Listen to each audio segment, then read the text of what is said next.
Boa noite a todos, queridos e queridas, companheiros e companheiras de jornada, rumo à luz, rumo à ascensão espiritual e planetária. Tudo bem?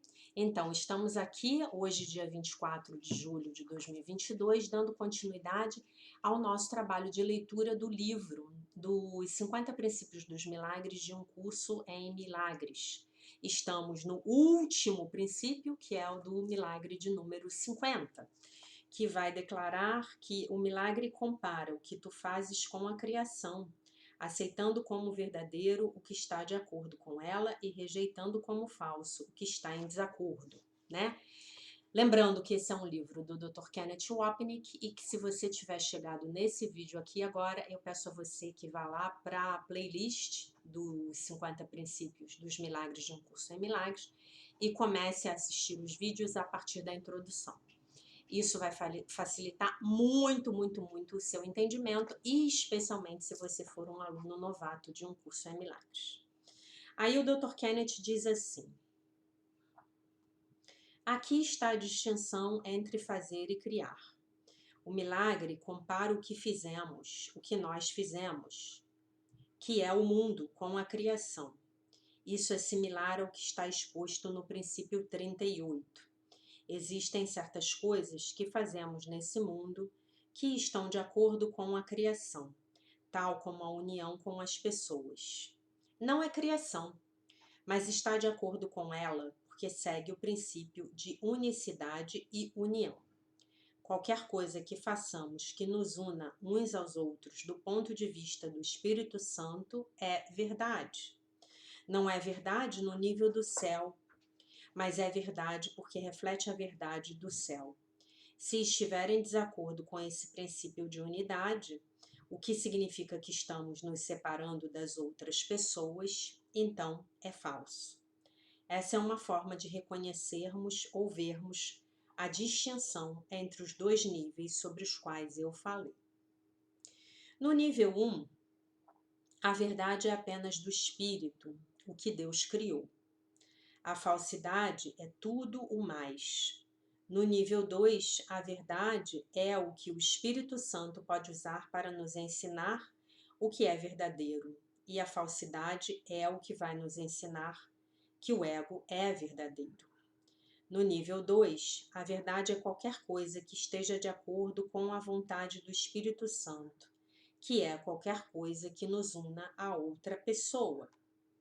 Falsidade é algo que iria continuar a nos separar de outra pessoa. Se você vir alguém que está para atacar outra pessoa no nível 1, toda a coisa que você está vendo é uma ilusão. No nível 2, a ilusão seria que essa pessoa é má e pecaminosa e está para atacar. Essa é a percepção da mente errada. No nível 2, o que é verdadeiro é que essa pessoa que parece estar atacando está realmente pedindo ajuda. Você muda a sua interpretação. Você vê o aparente ataque como um pedido de ajuda. Essa é a visão que Jesus teve na cruz. Ele não negou o que as pessoas fizeram. Ele negou o que o ego diria que as pessoas estavam fazendo. Vejam a diferença, né? Pai, perdoai-os porque eles não sabem o que fazem, né?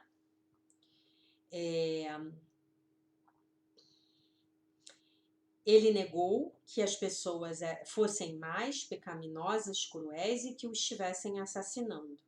Em vez disso, ele viu que elas estavam pedindo ajuda e amor, que não acreditavam merecer, que era justamente um amor que ele estava dando, né? Essa é a mudança da falsa percepção do ego para a verdadeira percepção do Espírito Santo. E é disso que esse princípio está falando. Pergunta: você poderia dizer algo sobre o instante santo? Resposta: o instante santo, assim como muitos termos no curso, é usado de duas formas diferentes. Uma forma seria uma expressão mais individualizada, que é a de que o instante santo é qualquer instante no qual escolhemos um milagre, em vez de uma mágoa, nos unirmos em vez de nos separarmos. Por exemplo, existe alguém com quem você está realmente furioso e subitamente você é capaz de mudar a sua percepção e pedir ajuda. Mas então existem outras referências sobre onde o instante santo é usado como o fim do tempo, tal como aquele único grande instante santo, no qual o corpo é totalmente liberado. Quando reafirmamos a nossa identificação com o espírito e estamos todos em casa novamente.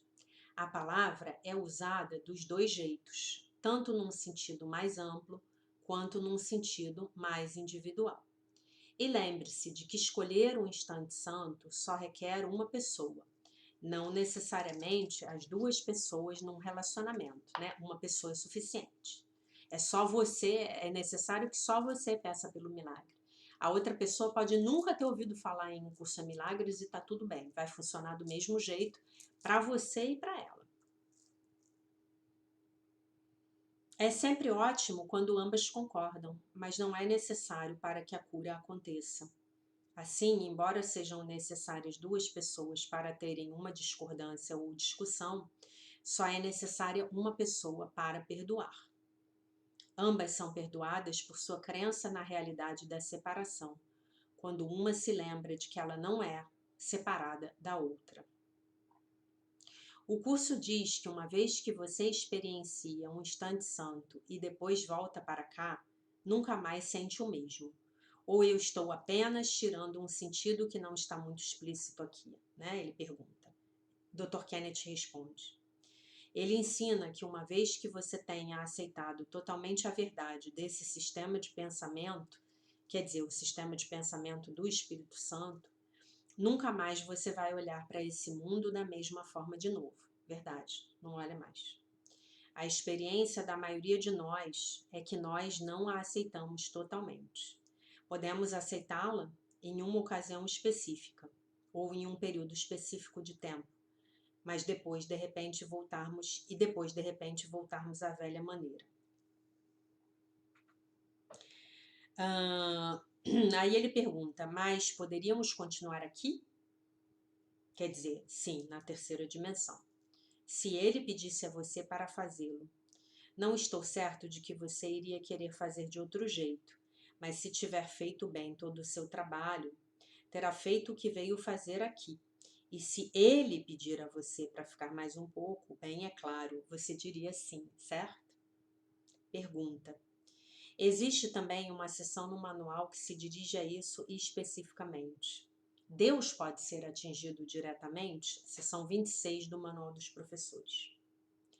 Ela diz que existem aqueles que atingiram Deus diretamente e então sustentaram essa consciência nesse mundo.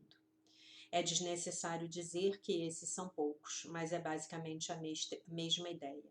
É possível, mas é muito raro. Mas agora, com a onda ascensional, né, das energias da ascensão, vai ficar cada vez mais fácil e mais comum, portanto. Sim, aí a pergunta, né? Aí a resposta. Sim, a maioria de nós ainda tem muito trabalho a fazer. Pergunta, podemos fazer isso em uma existência? Quer dizer, eu acho que ele pergunta numa única existência. Em princípio, sim. Resposta, né? Em princípio, sim. Uma vez que o mundo todo e nossa experiência aqui no corpo são apenas um sonho, então tudo o que precisamos fazer é despertar do sonho e ele se vai. Essa seria a perspectiva do nível 1. No entanto, no nível 2, no mundo no qual acreditamos estar, o grau de medo que nos enraiza aqui, o medo de que Deus vai nos destruir se jamais renunciarmos ao nosso esconderijo, que é o corpo, é tão extremo que precisamos de um processo de despertar mais gentil, como o curso frequentemente afirma. Dentro do mundo ilusório do tempo, esse processo vai levar um tempo longo, como um curso em milagres também diz num determinado ponto. O curso diz, como já mencionei, que se pudermos perdoar uma pessoa completamente, perdoaremos a todas. E esse é o mesmo tipo de declaração. Nossa experiência, no entanto, é a de que nós precisamos perdoar muitas pessoas e a mesma pessoa, de novo e de novo e de novo. Nossa culpa, com efeito, é fatiada pedaço a pedaço, em vez de desaparecer num imenso naco. É por isso que é importante, se você trabalhar com o curso como seu caminho, que você tenha um respeito saudável pelo ego. Um perigo no qual muitas pessoas caem é pensar que o ego pode ser desfeito assim. 1, 2, 3. Tudo que realmente acontece, então, é que as pessoas negam o ego, em vez de olharem para ele, e depois mudarem a sua mente a respeito dele, ego. Assim, muitos escolhem ignorar as passagens mais difíceis do material, que tratam dos relacionamentos especiais, e dizer, em vez disso, que um curso em milagres é sobre o amor e ponto final. Nada mais equivocado.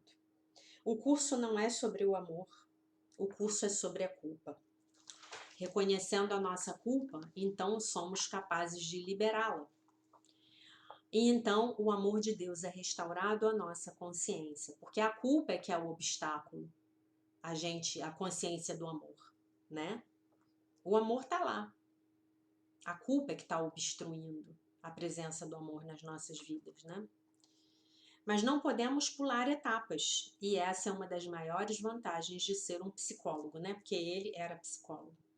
Tendo todo esse respeito saudável pelo ego e entendendo o quanto todos nós estamos profundamente enraizados nas suas dinâmicas.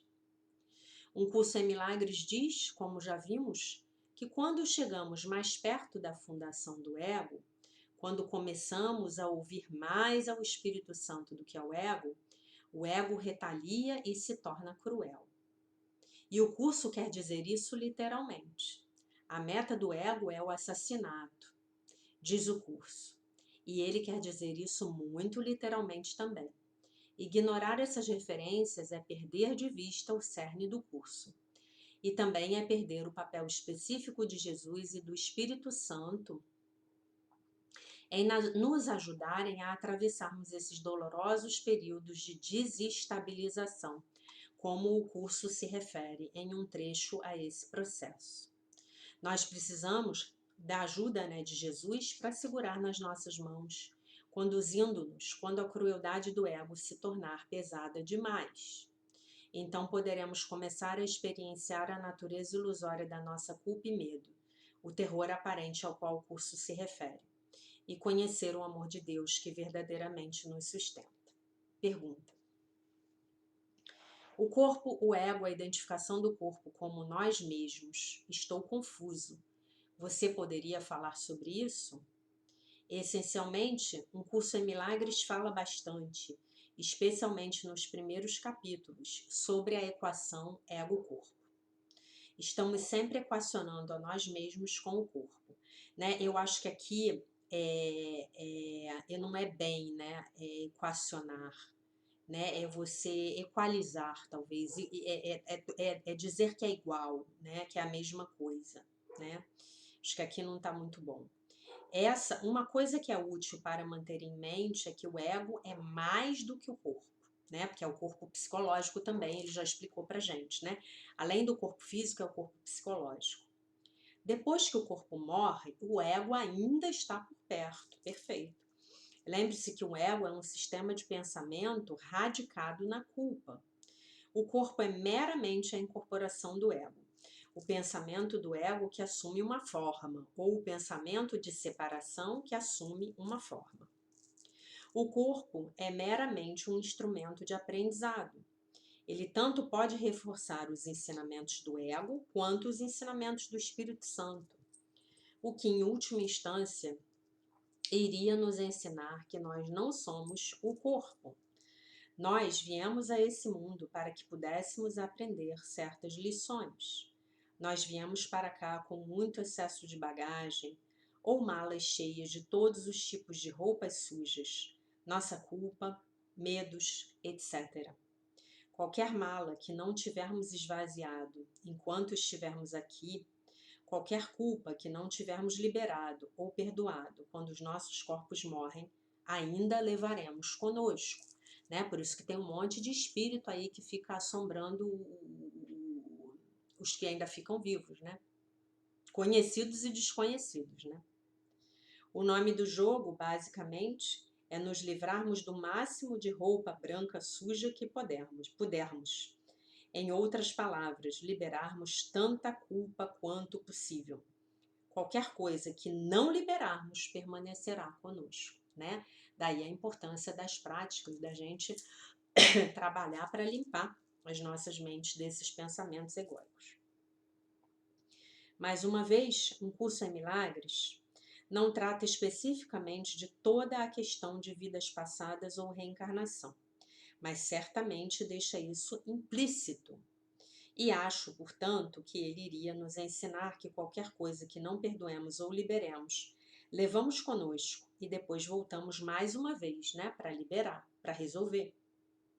Existe uma passagem maravilhosa e muito tocante que fala sobre o levantar do véu final, o último obstáculo à paz, que diz que você está parado diante desse véu final e faz a escolha se quer passar através dele ou vagar para longe, apenas para vir para esse caminho outra vez, quer dizer, para reencarnar, para voltar para a terceira dimensão, né? Isso está dizendo que você tem a escolha de realmente trabalhar isso agora, ou devagar para longe e voltar em qualquer forma que a lição vá assumir, para depois aprender a mesma lição. Qualquer coisa que não curemos, levamos conosco. O ego sobrevive depois que o corpo morre. O ego é mais do que o corpo e nós apenas escolhemos sempre que quisermos. Essa é a nossa escolha. Voltarmos para o mundo do corpo, para podermos trabalhar quaisquer partes do holograma que ainda não tenhamos trabalhado totalmente.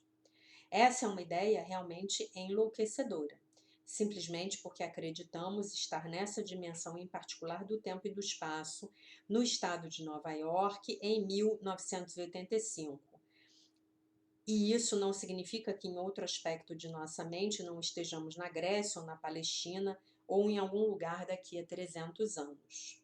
Tudo que isso significa é que estamos simplesmente nos sintonizando com certa parte do seletor de televisão em nossa mente.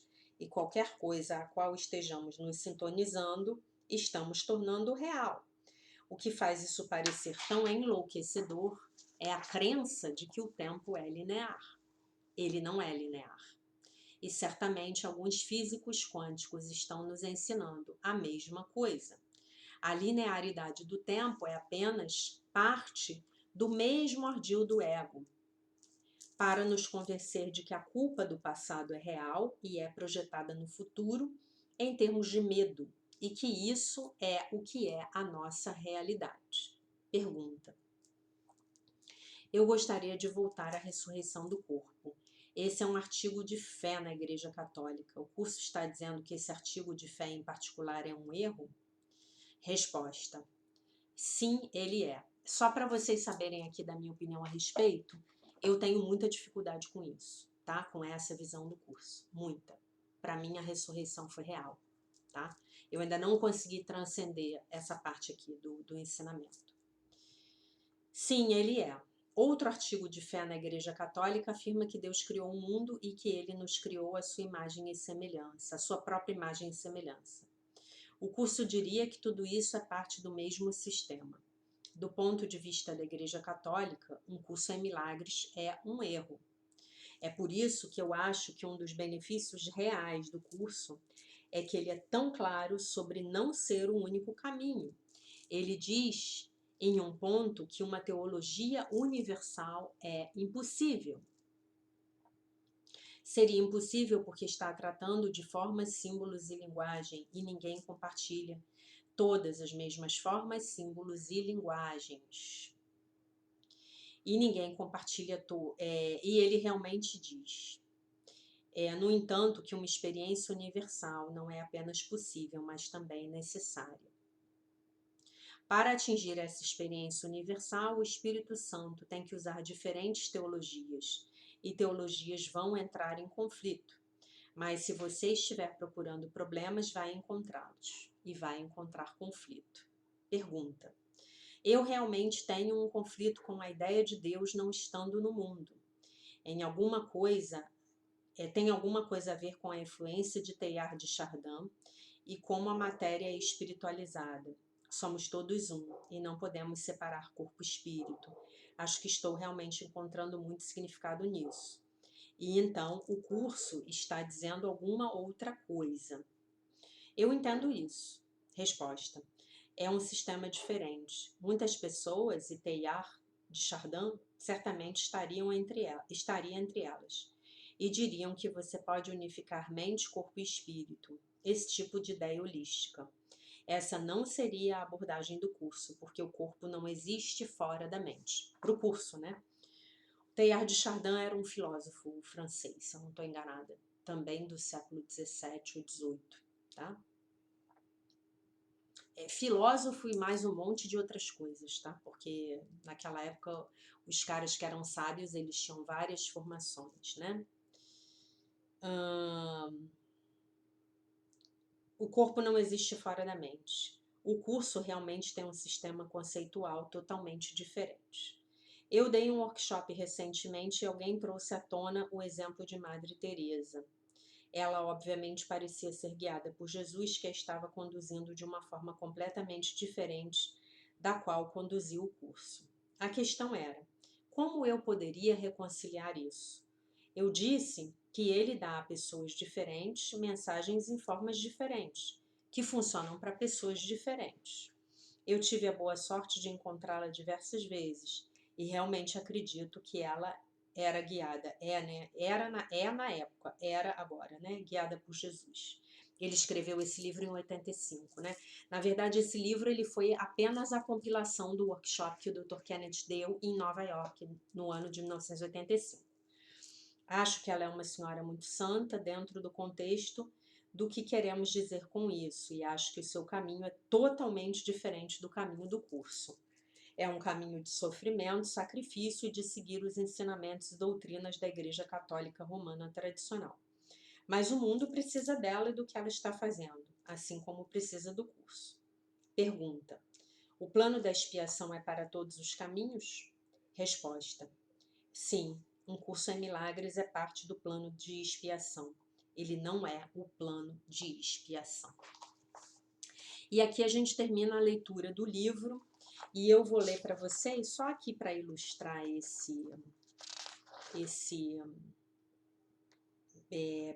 o princípio 50, tá? Eu vou ler para vocês aqui.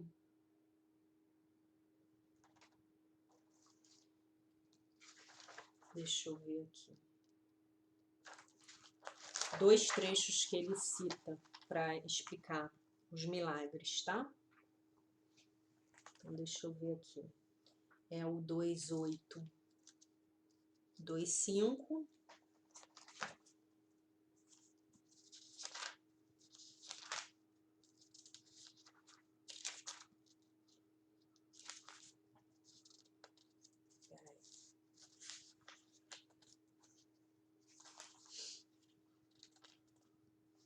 Peraí. É 2:8:2. Isso mesmo. 2.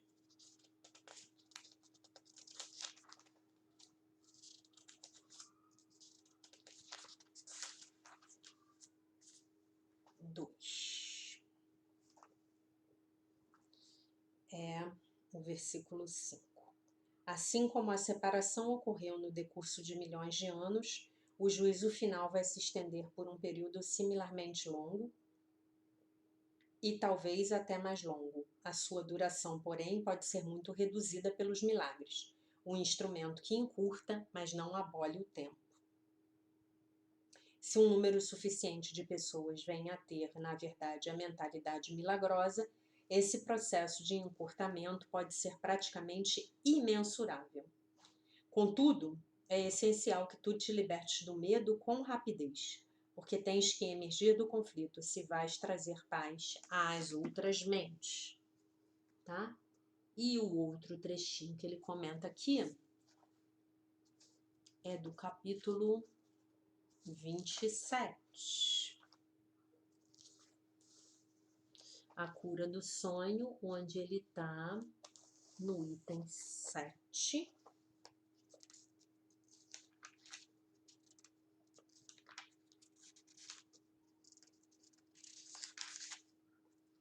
que é o sonhador do sonho.